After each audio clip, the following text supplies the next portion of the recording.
Thank you. To welcome us all in today's simultaneous disposal of the confiscated prohibited firecrackers, I call on our Deputy Provincial Director for Administration of Negros Oriental Police Provincial Office, Police Lieutenant Colonel Ronowell G. Fungo. To our guests, the representative of the provincial government, Police Colonel Constantino P. Barot Jr., sir, the head of Civil Security Unit, our provincial director, Police Colonel Crescente C. Tiguelo, sir, to Sir Adrian Horty Ramos, the Assistant Regional Director, DOH-NIR, to Honorable Oliver A. Rocas, SP member of the Municipality of Sibulan, to Engineer Jimmy G. Kaluskusan, sir, Menro Sibulan, to the officer in charge, Jofel Apinido, PFP Sibulan, to Police Captain Elwood Ibona, Team Leader, Satellite Office, RCSU, to Police Lieutenant Arnel Celis from the EOD, Negros Oriental, and also from our partners, our media partners, Negros Oriental Fireworks Association, Mr. Japar R. Makaagir, and Nisumi Mariano, Treasurer of the Firecrackers Association. On behalf of the organizing committee, it is my honor and privilege to warmly welcome our distinguished guests, partner agencies, members of the media, and our personnel to this simultaneous disposal of confiscated, prohibited firecrackers. This activity is a strong manifestation of our collective commitment to public safety, environment protection, and the strict enforcement of the law. By properly disposing of these prohibited firecrackers, we are not only preventing potential accidents and injuries, but also sending a clear message that we are serious in our campaign against the illegal manufacture, sale, and use of prohibited pyrotechnics. We extend our sincere appreciation to all partner agencies and stakeholders whose cooperation and support made this activity possible. Your dedication and unity are vital in ensuring a safe, peaceful, and orderly community, especially during the celebratory occasions. May this activity further strengthen our collaboration as we continue to uphold safety, discipline, and responsibility for the welfare of the public. Once again, thank you for your presence and support for our productive and meaningful activity. Once again, welcome to this significant occasion. Thank you very much, sir, for your very warm welcome. Moving on to the next part of our program, ladies and gentlemen, will be the reading of an inventory of confiscated firecrackers by Police Captain Elwood T. Ibona, Chief, Satellite Office, Regional Civil Service Unit, Negros Oriental. Thank you, MC. Sir, the Negros Oriental Police Provincial Office, together with the Regional Civil Security Unit, Negros Island Region, successfully conducted 108 number of operations that resulted in the confiscation of 11,746 pieces of prohibited firecrackers and 293 pieces of propaganda. These types of prohibited firecrackers were Piccolo, 55 boxes, Pop-Pop, 152 boxes, 5-star, 20 packs, and 11,519 pieces of unlabeled firecrackers with a total market value of 153,676 pesos. Sir, that's all for the inventory of confiscated firecrackers. Thank you, sir. Next will be the Safety and Disposal Procedures Briefing by the Chief PECU of Negros Oriental Police Provincial Office, Police Lieutenant Arnold A. Celis. Police Colonel Constantine Uribarro Jr., sir. Police Colonel Presidente C. Teguilo, sir. Our Sportive Police Director. Mr. Adrian Jorge Ramos, sir. Senior Commission Officers, PNGOs and UPs, BFP, our friends in media, ladies and gentlemen, may buntag. Safety and disposal procedure. Soaking firecrackers is a critical safety step of disposal to prevent accidental fires and injuries. The process is simple, safe, and effective. Soaking procedure. Use a suitable container. Place the confiscated and used firecrackers in a large bucket or container. Submerge completely. Ensure the firecrackers are fully submerged in water. This neutralizes the remaining reactive chemicals and ensures no lingering embers can be reignited. Soak adequately. Soak small firecrackers for at least 15 to 20 minutes. For the larger firecrackers or those with thick casing, extend the soaking in 30 minutes. Avoid natural water bodies. Do not soak firecrackers or near natural body of water like lake, pond, or sea, as the chemical can be harmful to aquatic life and the ecosystem. No open flame and strictly no smoking.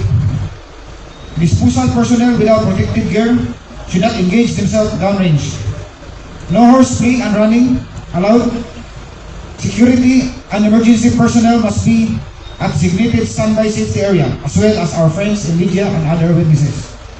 Thank you, and mayong buntag sa tanan.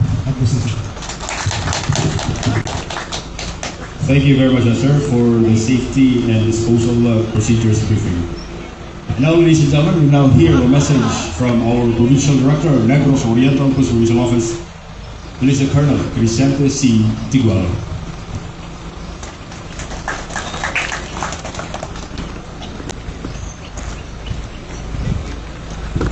Thank you, MC. To this Brigadier General Constantino V. Barrett Jr., the representative of our Governor, Mr. Adrian Hort D. Ramos, the Assistant Regional Director, DOH NIR, to Honorable Oliver A. Rocas, SP member of Sipulan,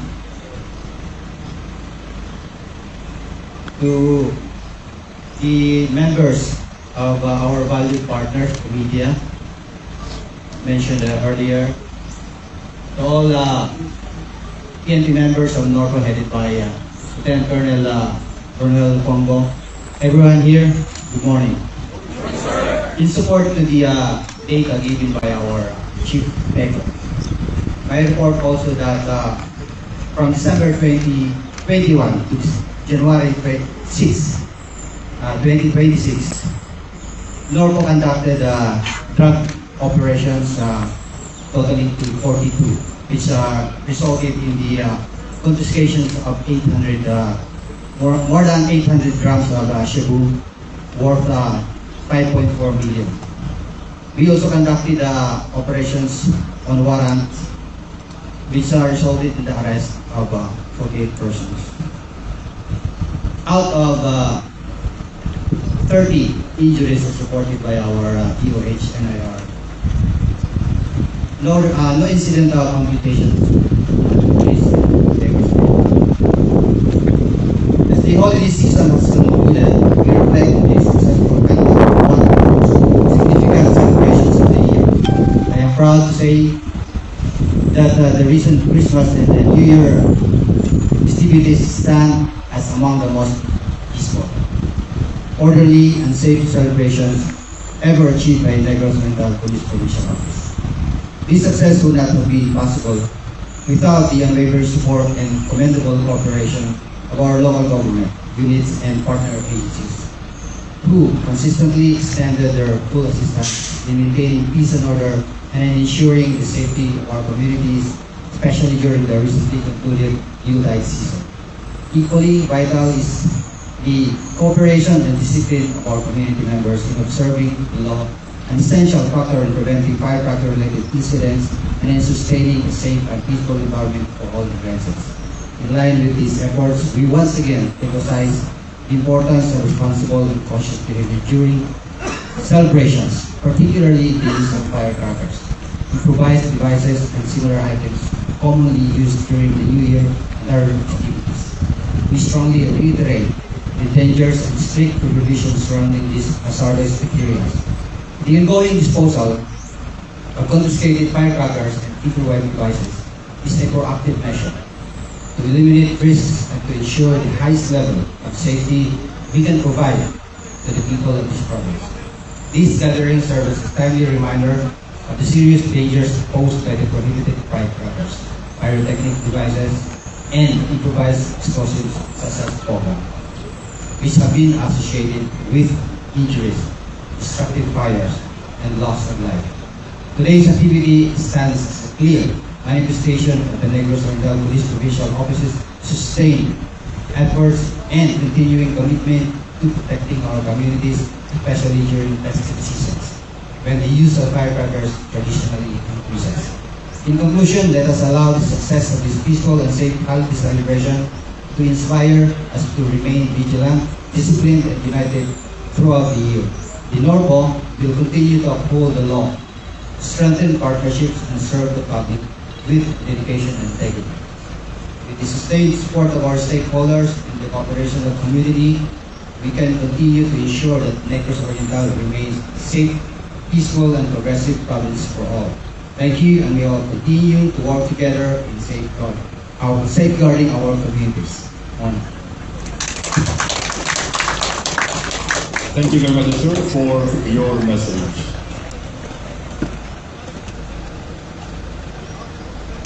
We would also like to hear a message from the Assistant Regional Director of DOH NIR, Mr. Adrian Hort D. Ramos.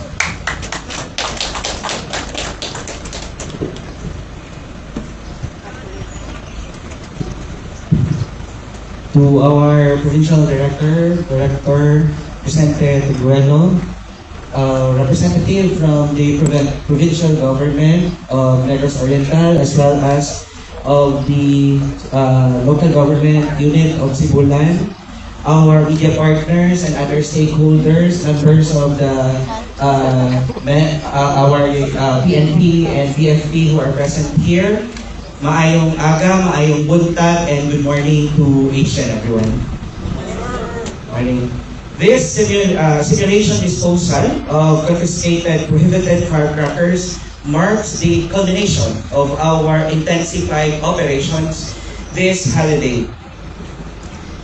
season to strictly enforce the law against illegal pyrotechnics and to ensure that safety and well-being of our people.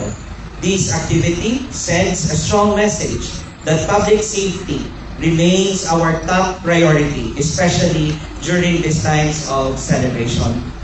Through our unity and strong coordination with the PNP, local government units, other stakeholders, other enforcement teams, and other partner agencies, we have strengthened our campaign against illegal and dangerous, but also about our shared responsibility to protect lives, especially those of our children and families.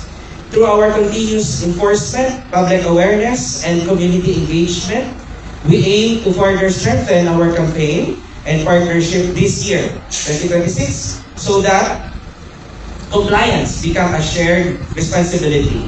When government, communities, and private sector work together, we can more easily achieve a safe and peaceful celebrations. We will continue to strengthen our information drives. Reporting mechanism will be strengthened as well, and interagency collaboration. Because true joy during holidays does not depend on firecrackers, but on safety, unity, and caring of one another.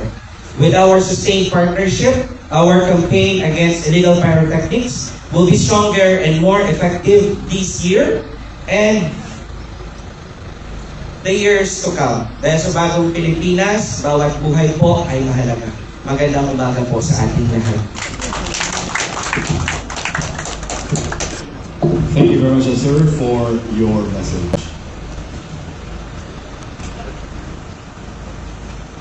And now, ladies and gentlemen, let's all hear the message from Police Colonel Constantino V.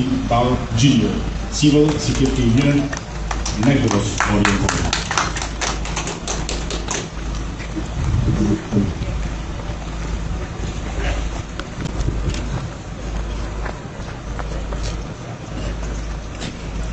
May buntag. Honest tanan kang Mr.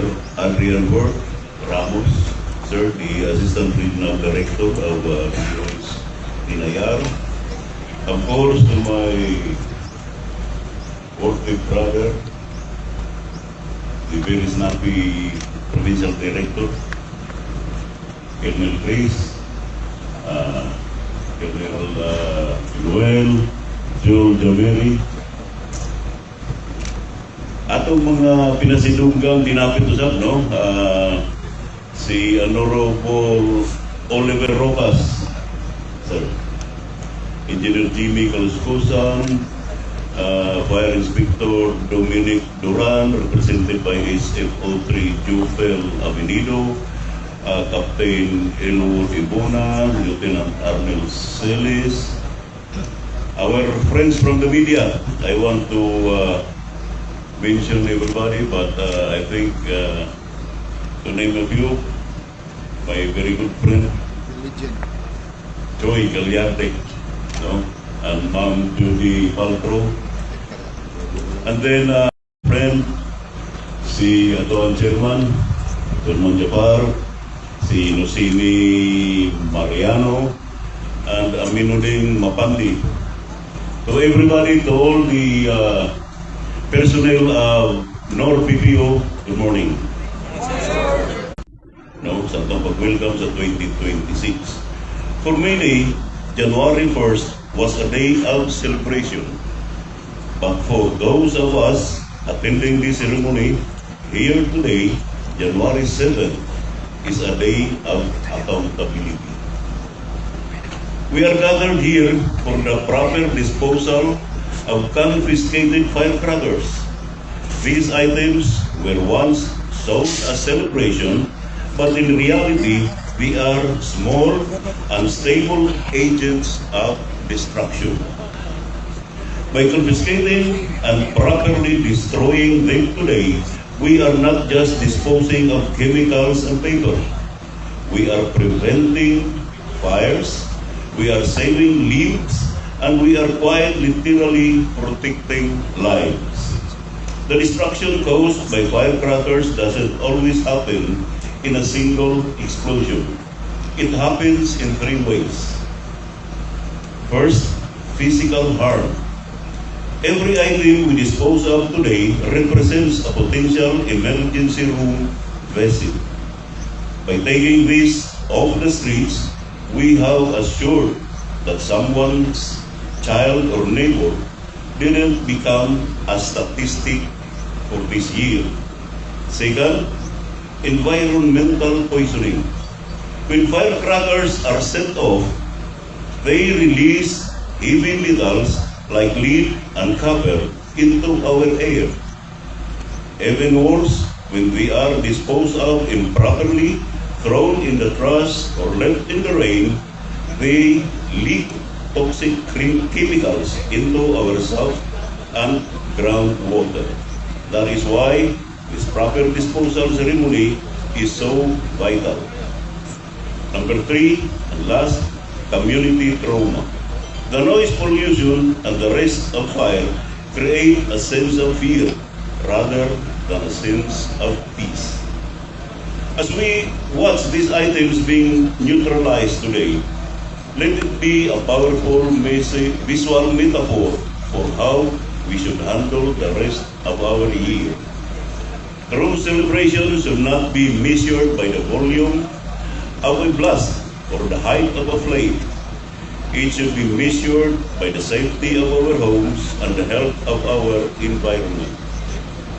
The fact that these items are confiscated means that our laws are working and our community is choosing a path of discipline over a path of danger. I want to thank the men and women who worked tirelessly over the holiday season to remove these hazards from our neighborhoods. Because of your vigilance, many families started 2026 in peace rather than in hospital. Let this be our final act of the New Year celebration, cleaning away the dangerous remnants of the past to make room for a safe, clean, and prosperous future. Let us dispose the danger and keep the joy. Thank you very much, unquote. So that was the message of our very good governor. Thank you very much for your attendance this morning. God bless.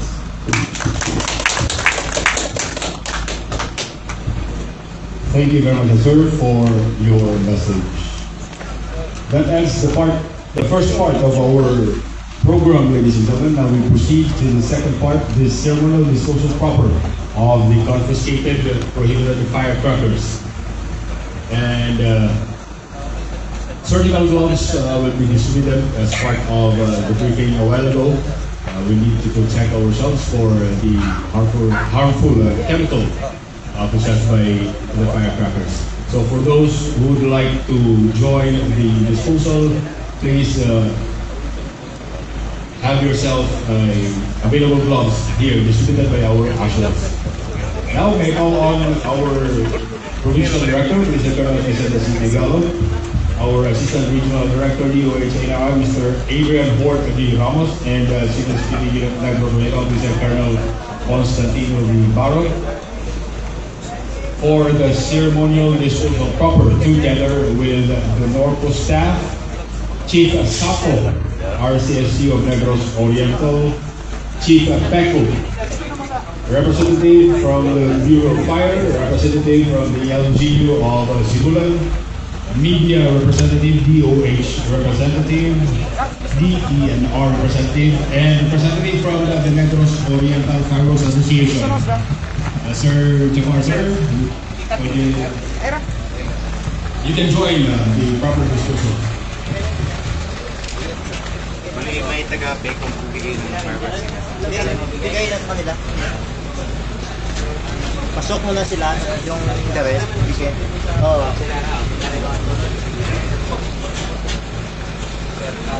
Now, ladies and gentlemen, we will now be witnessing the disposal proper of the confiscated prohibited firecrackers, led by our Civil Security Unit Member, Mr. Colonel Constantino B. Barro, Mr. Colonel Vicente Sitigano, our Provincial Director of the Negros Oriental Office, and the Assistant Regional Director of the DOH-NIR, Mr. Adrian Hort D. Barro.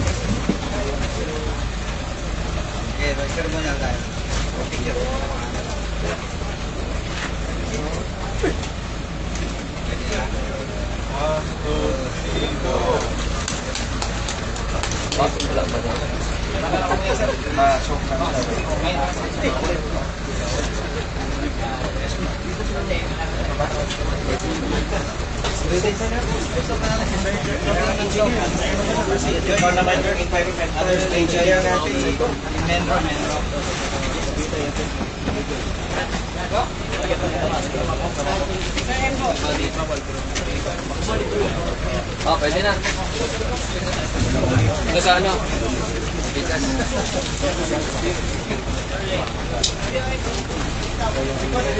Yung buto? Gusto ang rosel? Kasi may buto di kapitan. Ano buto ka naman?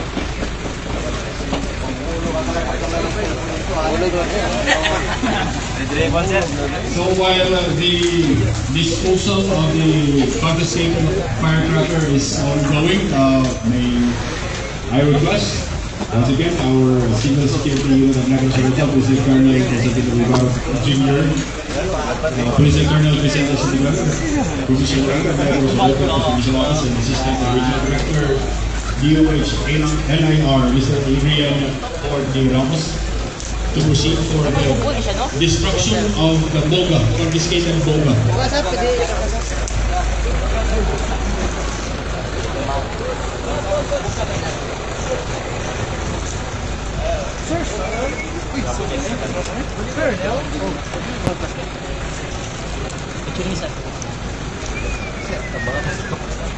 Boom!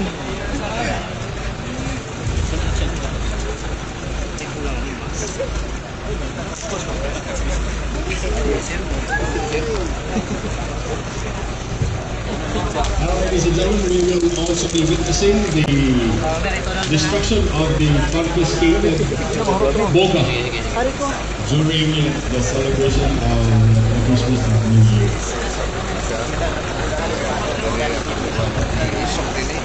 For 15 minutes. Kabutong usog. Wait for President lang, wait for President.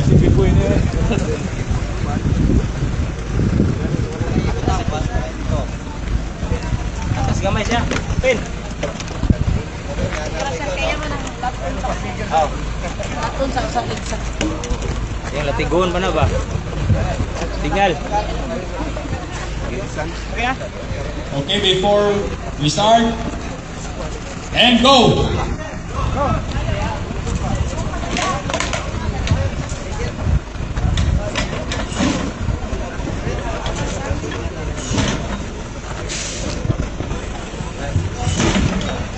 May we request our audience to please stand back a little for our safety.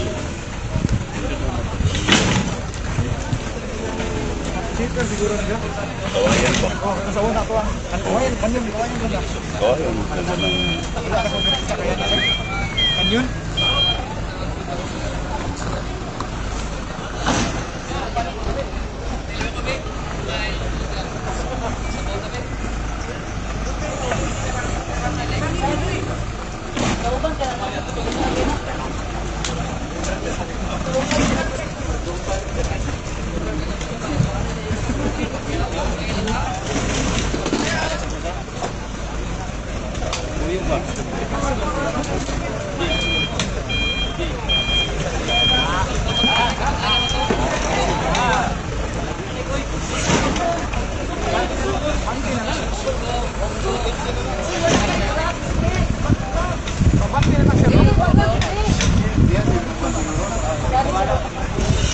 Parang na-impact.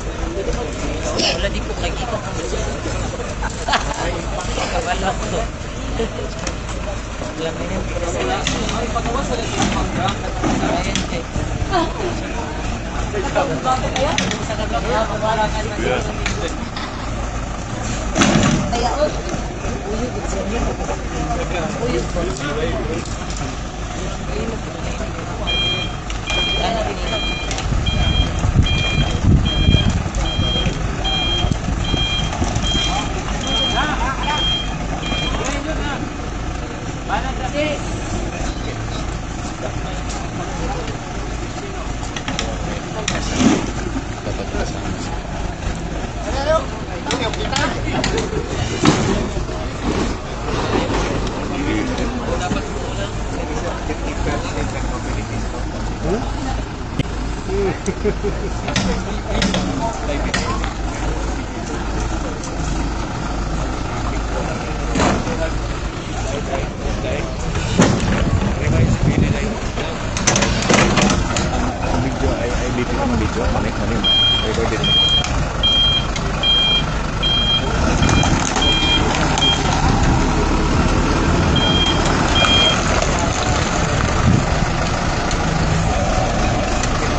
have it, ladies and gentlemen. Our confiscated firecrackers has been properly disposed, and the destruction and crushing of the confiscated boga.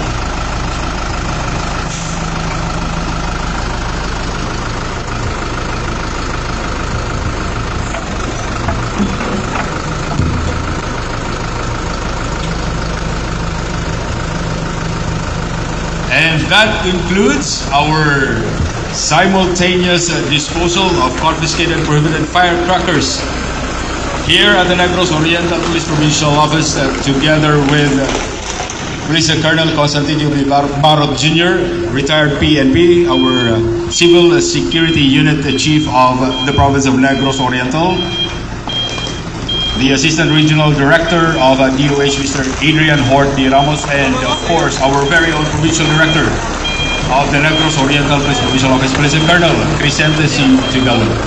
Once again, good morning to each and every one of us.